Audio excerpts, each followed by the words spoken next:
membuat infinite scroll di Next.js ini mirip-mirip seperti di React ya, bahkan sama aja sebenarnya. Mungkin yang bikin bingung kalau kita pakai get server side props atau server side rendering ya, seolah-olah kayak gimana gitu kan, kayak susah atau apa. Sebenarnya sama aja sih. Ada beberapa cara juga sebenarnya. Kalau kita bikinnya pakai yang get server side props, kita bisa memanfaatkan fitur get server side props-nya. Karena kalau di Next.js itu ketika sebuah URL-nya berubah, dia bakal nge-trigger get server side props di page tersebut gitu. Jadi kita bisa ngepas tanda tanya page sama dengan 1, 2, 3 gitu kan. Itu bisa juga pakai cara itu. Mungkin yang itu tuh lebih cocoknya untuk pagination, bukan yang infinite scroll yang load more gitu kan. Karena saya udah pernah nyoba, agak tricky juga implementasinya gitu. Jadi itu cara yang pertama, kita pull pakai get server side props, atau pakai cara yang kedua itu kita tetap pakai get server side props untuk ngambil initial datanya, kemudian untuk load more-nya kita lakuin di client side gitu. Itu cara yang sejauh ini yang terbaik lah menurut saya, dan yang paling mudah juga diimplementasikan ya gitu. Jadi kita akan memanfaatkan fitur React Hooks-nya juga dari React gitu. Nah, di sini saya pakai React Next atau Next.js versi 11, dan juga UI-nya di sini saya pakai Tailwind. Jadi kita langsung fokus aja ke bagian infinite scroll-nya. Jadi teman-teman bisa bikin UI sendiri lah supaya singkat juga waktunya. Di sini saya pakai public API placeholder dari Typicode, yang kita udah tahu lah. Typicode ini yang bikin JSON server ya, yang kita udah bahas sebelumnya. Jadi ini versi ya cloud-nya lah. JSON placeholder, di sini ada dummy API-nya kayak gini, post. Di sini ada parameter start dan limit. Jadi di sini saya mau ngambil setiap halaman itu atau setiap load itu 5 artikel atau 5 post. Untuk halaman pertama startnya dari 0, karena batasnya itu per artikel itu 5, atau per request itu 5 artikel atau 5 post. Jadi kalau di halaman kedua otomatis kita requestnya dari 5. Kalau di halaman yang ketiga berarti 5 ya 10. Kemudian berikutnya 5, 10, 15, 20, 25, dan lain sebagainya. Kayak gitu.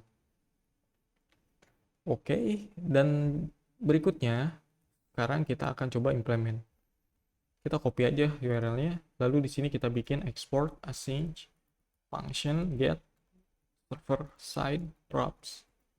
Kayak gini, lalu kita const request, kita await page kayak gini, lalu const post, oops,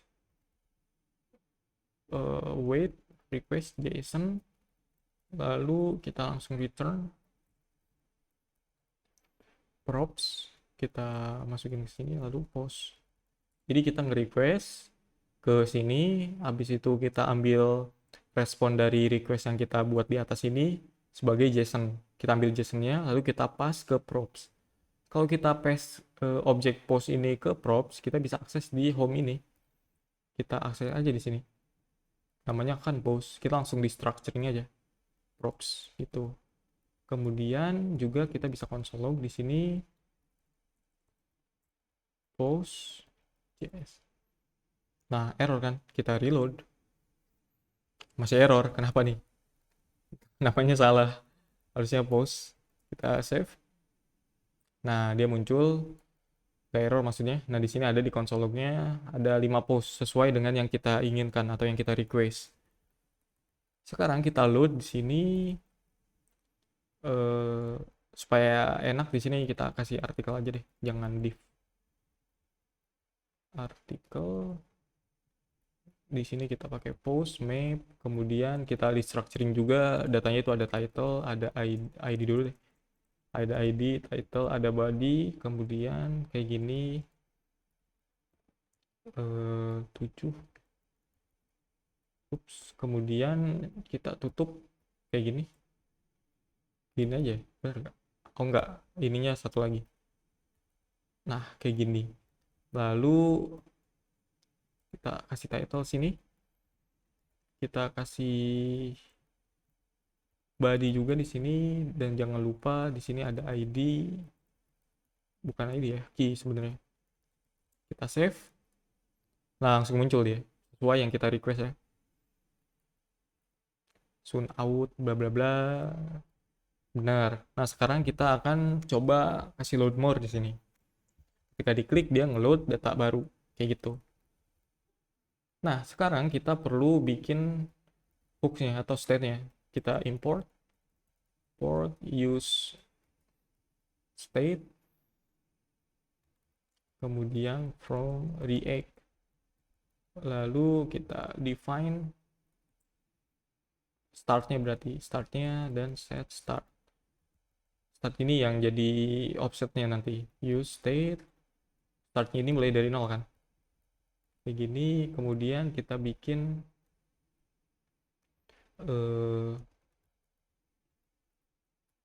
event di startnya, kita pakai on click, lalu bikin function set start tambah 5. Jadi kita mau setiap klik itu nambah 5 kali. Nah, untuk dibaginya kita coba show aja di sini start. Ada 0 ya. Kalau kita klik jadi 5, kalau kita klik jadi 10. Nah, ini yang kita pakai nih. Oke, kemudian saya baru ingat juga, bentar. Karena di sini udah 0, harusnya kan next request-nya jadi 5 ya. Kita set 5 aja. Bener gak sih? Kan kita klik nih, dia jadi 5. Oke deh, gini dulu. Nanti kalau salah kita ubah. Nah, ini karena tadi debugging berhasil, kita ganti jadi load more. Kayak gini. Kemudian di sini kita bikin function, asing function aja deh. Asing function load more kayak gini, kemudian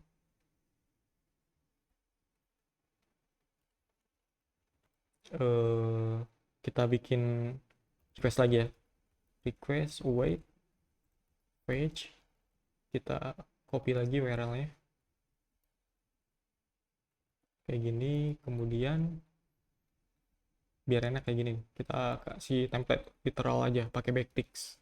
Nanti kan kita mau ganti startnya ini, const post await request.json. Nah, kita console log dulu di sini untuk debug benar gak nih resultnya kan.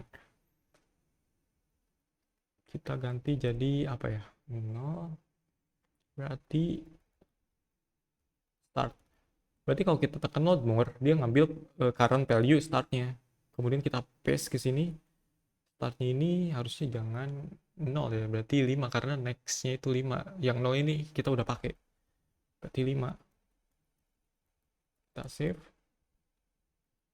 Nah, kita coba load more. Nah, Dolorem.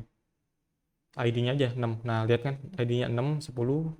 Coba kalau kita klik lagi ya sama karena kita belum kasih plus plus, masih 6 10 juga. Di sini baru kita apa ya? Set start plus 5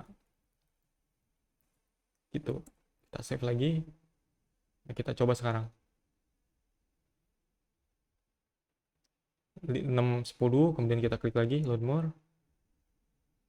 Nah, benar nih, 11 15. Harusnya 16 ke 20 nih. 16 20 benar kan? Tapi kita belum tampilin di sini. Itu gampang. Gitu, Bro. Kemudian sekarang kita bikin ini lagi. State lagi, bikin post, kemudian set post. Use state post. Jadi inisial post aja kita remap, bukan remap. Kita bikin aliasnya atau kita rename jadi inisial props. Ups, bukan inisial prop. Inisial post. Inisial post kayak gini. Nah, udah nih, kita udah save. Kemudian sekarang kita klik. Bisa nggak nih? Coba kita reload lagi. 1 2 3 4 5. Kita klik. 200 nih, harusnya muncul dong, Bang. Oh, kita belum set nih. Lupa saya. Set post dulu dong. Post ke sini. Nanti saya jelasin ya. Kita reload lagi deh biar Abdul. Kadang state-nya itu dia nggak reset. Nah kan muncul tuh dia. Tapi dia malah nampilin data yang baru aja. Harusnya kan data yang lama juga ada. Itu caranya gini. Kita bikin array, kemudian kita spread post yang lama, kemudian eh, kita set post yang baru juga. Ini namanya ambigu. Yang post ini sama yang ini sama. Kita ganti aja jadi new post. Ini post yang lama, kemudian yang ini post yang baru. Kayak gini nih. Oke, udah kita load. Nah, muncul kan? Nah, muncul. Gitu. Jadi simpelnya kayak gitu ya. Hmm, terus semua. Oke, jadi gitu. Kenapa bisa begini? Jadi saya jelasin ya. Pertama, kalau kita reload nih, kita reload, datanya itu ngambil di sini. Get server side props. Jadi dia ngambil data dari server, kemudian di paste ke props ini. Nah, dari props ini dia dimasukin ke dalam objek post ini. Gitu. Karena kita tulis di sini post ya. Gitu. Kemudian kita masukin ke sebuah state. Jadi kita masukin ke state post yang dari server tadi, lalu kita load di sini nih. Post. Sini post gitu. Simpelnya kayak gitu awalnya ya. Jadi kita ngambil dari sini untuk ngambil initial datanya yang 5 itu, yang 5 di awal atau yang di page pertama, kita request di server. Kemudian kita paste ke props, kemudian kita akses di sini post sebagai initial post karena di server kita namanya post kan. Kemudian kita rename namanya jadi initial post. Lalu kita masukin ke sini ke state initial post. Lalu di sini ada variabel post yang bisa ngakses post tersebut. Atau post ini dia objek berisi data post yang ada di sini juga gitu. Sama. Kemudian di sini ada load more. Ketika tombol load more ini diklik, dia bakal nge-request lagi. Requestnya ini sekarang bukan di server tapi di client. Makanya kita bisa lihat di sini nih, di jaringan atau di network ya kalau pakai bahasa Inggris. Nah, dia ada di sini kan, di network. Kemudian juga ada lagi gitu. Jadi ini di client side. Ketika si tombol load more ini diklik, dia bakal bikin request di client side ke endpoint yang sama tapi parameter yang berbeda. Limitnya 5 tetap, tapi startnya yang dynamic. Startnya itu mulai dari 5 karena di halaman pertama kan 0. 0 sampai 5, ya kan? Nah, untuk halaman berikutnya kan berarti 5 ke 10. Halaman kedua, halaman ketiga kan berarti 10 ke 15. Halaman keempat, 15 ke 20 gitu kan. Karena kita mau ngambil setiap request itu 5 post gitu. Makanya pakai kelipatan 5 tadi. 0, 5, 5, 10, 10, 15. Kayak gitu. Kemudian juga habis request, kita ambil data JSON-nya sama seperti di server ini. Lalu kita masukin ke state. Karena si data tadi udah ada di state ini, di state post ini. Data yang ada di server kita masukin ke state gitu. Kemudian dari state ini kita tampilin. Jadi yang awalnya kita tampilin data langsung dari props ini yang otomatis itu datanya langsung dari server, kita nampilin data postnya itu sekarang dari state gitu. Yang initial datanya kita ngambil dari server. Nah, di sini ada set post yang artinya kita nambahin data baru. Sebenarnya kalau kita mau nambahin data yang lama aja, yaitu kayak tadi sebelumnya. Tinggal post aja gini, itu kita ngambil data yang kita baru request, maksudnya new post. Nah, kita mau nampilin data yang baru kita request aja, kita pakai new post aja. Bakal langsung nampil tuh. Nah, karena kita pengen nampilin data yang sebelumnya kita request juga atau yang ada, ya kita pakai array di sini. Kita bikin array baru, kemudian kita spread, maksudnya kita ambil semua data post sebelumnya, kemudian kita gabungin ke data post yang baru baru aja kita request di sini gitu. Kemudian ketika udah di set post, atau data postnya ini udah kita set ke dalam state post ini, baru kita tambahin startnya supaya kita dapat gitu angka berikutnya itu startnya berapa untuk request berikutnya, kayak gitu simpelnya. Jadi ini bikin infinite scroll di Next.js. Pertama kita ambil datanya itu get server side props di server, kemudian untuk data-data berikutnya itu kita load more di client side, kayak gitu. Ini simpelnya ya, jadi kita manfaatkan fitur dari React Hooks-nya yaitu useState ini, kemudian juga ya jadi kita gabungin server side props juga dengan atau server side rendering dan juga client side rendering, kayak gitu. Itu ya, jadi simpelnya kayak gitu. Nah, berikutnya kalau teman-teman mau ketika di scroll itu dia otomatis load more, kan ini kita harus klik dulu nih tombol load more-nya baru dia muncul. Itu sebenarnya tinggal deteksi ini aja, event on scroll-nya. Jadi ini scroll-nya udah sampai bawah atau belum, baru trigger manual. Trigger otomatis load more-nya ini gitu. Jadi kita nggak perlu lagi pakai tombol. Itu simple sebenarnya, tapi itu nggak kecakup di tutorial kali ini. Jadi tutorial kali ini sampai sini aja. Oke, kalau ada pertanyaan silahkan ditanyakan. Semoga bermanfaat. Sampai jumpa di video berikutnya. Terima kasih.